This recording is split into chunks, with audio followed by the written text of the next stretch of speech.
Video చూసే ముందు ఒక లైక్ కొట్టి జై శ్రీరామ్ అని కామెంట్ చేయండి. స్త్రీలను మహాలక్ష్మి స్వరూపంగా భావిస్తారు. అయితే స్త్రీలు చేసే కొన్ని తప్పులు వల్ల తన భర్తకి చాలా కీడు సంభవిస్తుందట. ఆడవారు తెలియక చేసే కొన్ని తప్పులు తమ ఇంటిని సర్వనాశనం చేస్తాయట. కాబట్టి సుమంగళి స్త్రీలు పొరపాటున కూడా చేయకూడని తప్పుల గురించి ఈ వీడియోలో తెలుసుకుందాం. ముందుగా ఈ వీడియోకి ఒక లైక్ కొట్టి మన ఛానల్ని సబ్స్క్రైబ్ చేసుకోండి. లైక్ కొట్టడం మాత్రం అస్సలు మర్చిపోకండి. వివాహమైన స్త్రీలు ఎప్పుడూ కూడా ఇంట్లో కంట నీరు పెట్టుకోరాదు. ఇది మీ పుట్టింటికి అలాగే మెట్టినింటికి దరిద్రాన్ని తెచ్చిపెడుతుంది. అలాగే మంగళ శుక్రవారాల్లో ఇంటిని శుభ్రం చేయకూడదు. ఈ 2 రోజుల్లో పొరపాటున కూడా ఇంట్లో ఉన్న పాత వస్తువులను బయట పడేయకూడదు. అలా చేస్తే మాత్రం మీ ఇంట్లో ఉన్న డబ్బు మొత్తం ఖాళీ అయిపోతుంది. శుక్రవారం అనగానే చాలామంది ఆడవాళ్లు తలస్నానం చేసేస్తుంటారు. కానీ శుక్రవారం నాడు స్త్రీలు తలస్నానం చేయకూడదు. ముఖ్యంగా మంగళవారం మరియు శుక్రవారం రోజుల్లో ఆడవాళ్లు అస్సలు తలస్నానం చేయకూడదు. ఆడవారు శుక్రవారం తలస్నానం చేస్తే మీ ఇంటికి కీడు సంభవిస్తుంది. అలాగే చాలామంది ఆడవారు నైటీలు వేసుకుని పూజలు చేస్తూ ఉంటారు. ఇలా చేస్తే మాత్రం మీరు చేసే పూజకు ఎటువంటి ఫలితం దక్కకపోగా మీ కుటుంబాన్ని దరిద్రం వెంటాడుతుంది. స్త్రీలు తలస్నానం చేసిన తర్వాత నీరు కారుతున్న జుట్టుతో ఇల్లంతా తిరగకూడదు. జుట్టు నుండి కారే నీరు మనం ఇంట్లో అస్సలు పడకూడదు. అలా పడితే మాత్రం మన ఇంటి నుండి లక్ష్మీదేవి వెళ్ళిపోతుందట. స్త్రీలకు నెలసరి పూర్తయిన తర్వాత ఇంటిని శుభ్రంగా తుడిచి ఇల్లంతా పసుపు నీళ్లు చల్లుకోవాలి. అలా చేస్తేనే మైలు తొలగిపోతుంది. అలాగే చాలామంది ఆడవారు బాత్రూంలో చీపురుని ఉంచుతారు. కానీ ఎట్టి పరిస్థితుల్లోనూ బాత్రూంలో చీపురు ఉంచకూడదు. ఇలా ఉన్న ఇళ్లలో ఎల్లప్పుడూ డబ్బు కష్టాలే ఉంటాయి. అలాగే నలుపు రంగులో ఉన్న బకెట్లను కూడా వాష్ రూంలో ఉంచకండి. ఇవి నెగిటివ్ ఎనర్జీని ఆకర్షిస్తాయి. అలాగే భార్యాభర్తలు కలిసిన తరువాత స్త్రీ పురుషులు తప్పకుండా తలస్నానం చేయాలి. తలస్నానం చేయకుండా నట్టింట్లో తిరగకూడదు. అలా చేస్తే మీ ఇంటికి దోషం ఏర్పడుతుంది. స్త్రీలకు నెలసరి వచ్చిన సమయంలో మొదటి 3 రోజుల వరకు భార్యాభర్తలిద్దరూ కలిసి భోజనం చేయకూడదు. స్త్రీలు వేసుకునే మంగళసూత్రం హృదయం కింద వరకు ఉండాలి. స్త్రీలు వేసుకునే మంగళసూత్రంలో ఖచ్చితంగా 9 పూసలు ఉండేలా చూసుకోవాలి. మంగళసూత్రానికి పొరపాటున కూడా పిన్నీసులు పెట్టుకోకూడదు. ఇవన్నీ ఏ భార్య అయితే పాటిస్తుందో ఆ భర్త ఆయుష్షు నిండు 100 ఏళ్లు ఉంటుంది. అలాగే చాలామంది ఆడవారు రాత్రి నిద్రపోయే ముందు చేతులకున్న గాజులను తీసేసే అలవాటు ఉంటుంది.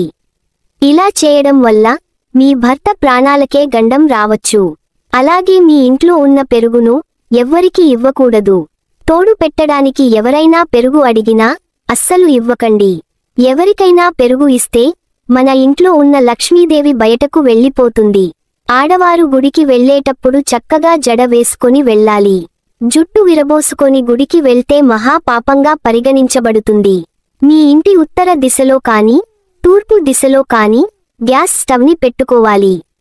ఇలా చేయడం వల్ల మీ ఇంటి ఆదాయం బాగా పెరుగుతుంది. అలాగే చాలామంది ఆడవాళ్లు కాలుపైన కాలు వేసుకొని కూర్చోవడం, కాళ్ళు ఆడిస్తూ ఉండడం చేస్తూ ఉంటారు. ఆడవారు ఇలా చేస్తే ఎముకలన్నీ బలహీనమై త్వరగా విరిగిపోతాయట. వాస్తు శాస్త్రం ప్రకారం వంటగదిలోని పొయ్యిని లక్ష్మీ స్వరూపంగా భావిస్తారు. కాబట్టి స్నానం చేయకుండా పొయ్యిని వెలిగిస్తే మీ ఇల్లంతా పేదరికంతో నిండిపోతుంది.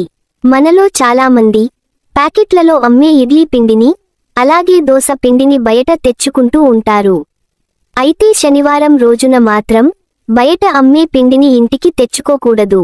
అలాగే మనలో చాలామంది అన్నం తిన్న తర్వాత తిన్న ప్లాటులోనే చేతులను కడుక్కుంటారు. కానీ అలా అస్సలు చేయకూడదు. తిన్న ప్లేట్లో చేతులు కడుక్కుంటే మీ ఇంట్లో ఆర్థిక సంక్షోభం ఏర్పడుతుంది. ఇంట్లో దీపారాధన చేసే సమయంలో మహిళలు జుట్టు విరపోసుకొని పూజ చేయకూడదు. అలా చేస్తే లక్ష్మీదేవికి కోపం వస్తుంది. అలాగే మంగళవారం మరియు శుక్రవారం రోజున దేవుని చిత్రపటాలను శుభ్రం చేయకూడదు. అలాగే స్త్రీలు స్నానం చేసిన తర్వాత తడి చేతులతో కుంకుమ బొట్టు పెట్టుకోకూడదు. చాలామంది స్త్రీలకు దిండు మీద కూర్చునే అలవాటు ఉంటుంది. ఆడవారికి ఈ అలవాటు అస్సలు మంచి కాదు. ఎండిపోయిన మామిడి తోరణాలు గుమ్మానికి ఉండకూడదు. వీటి వల్ల మన ఇంట్లోకి దరిద్ర దేవత అడుగు పెడుతుంది. మనలో చాలా మంది ఆడవారు ఉదయం నిద్రలేచిన వెంటనే అద్దంలో ముఖాన్ని చూసుకుంటారు. ఇలా చేస్తే మిమ్మల్ని దురదృష్టం వెంటాడుతుంది. ఉదయం నిద్ర లేవగానే మీ అరచేతులను చూసుకొని మీ మనసులో లక్ష్మీదేవిని స్మరించుకుంటే మీ ఇంట్లో డబ్బు సమస్యలు లేకుండా ఉంటాయి. మన ఇల్లు ఎంత శుభ్రంగా ఉంటే అంత ఐశ్వర్యం మన ఇంటికి లభిస్తుంది. బీరువాను లక్ష్మీ స్వరూపంగా భావిస్తారు. కాబట్టి స్నానం చేయకుండా బీరువాను ముట్టుకోకూడదు. అలా చేస్తే మీ ఇంటి సంపద తగ్గిపోతుంది. పెళ్లైన ఆడవారు వెండి గాజులను ధరించకూడదు. అలాగే వెండి చెవి దిద్దులను కూడా ధరించకూడదు. అలాగే పెళ్లైన ఆడవారు కాళ్లకు బంగారు పట్టీలను ధరించకూడదు. కాళ్లకు బంగారు వస్తువులను ధరిస్తే లక్ష్మీదేవిని అవమానించినట్లే. మీ ఇంటిపై లక్ష్మీదేవి అనుగ్రహం ఉండాలంటే ప్రతి శుక్రవారం ఇంటి గడపలకు పసుపు రాసి ఇంటి గుమ్మాన్ని అందంగా అలంకరించుకోవాలి. అప్పుడే శ్రీ మహాలక్ష్మి మీ ఇంట్లోకి అడుగుపెడుతుంది. ప్రతి శుక్రవారం స్త్రీలు ఉదయాన్నే స్నానం చేసి పాదాలకు పసుపు రాసుకుంటే స్త్రీలకు దీర్ఘ సుమంగళి ప్రాప్తి వరిస్తుంది. అలాగే భర్త ఆదాయం విపరీతంగా పెరిగిపోతుంది. అలాగే మంగళవారం మరియు శుక్రవారాల్లో ఎవరికీ డబ్బులు ఇవ్వకూడదు. ఈ నియమాలన్నీ ఏ స్త్రీ అయితే పాటిస్తుందో అలాంటి ఇల్లు సిరిసంపదలతో నిండిపోతుంది. ఈ వీడియో మీకు నచ్చితే లైక్ చేసి సబ్స్క్రైబ్ చేసుకోండి.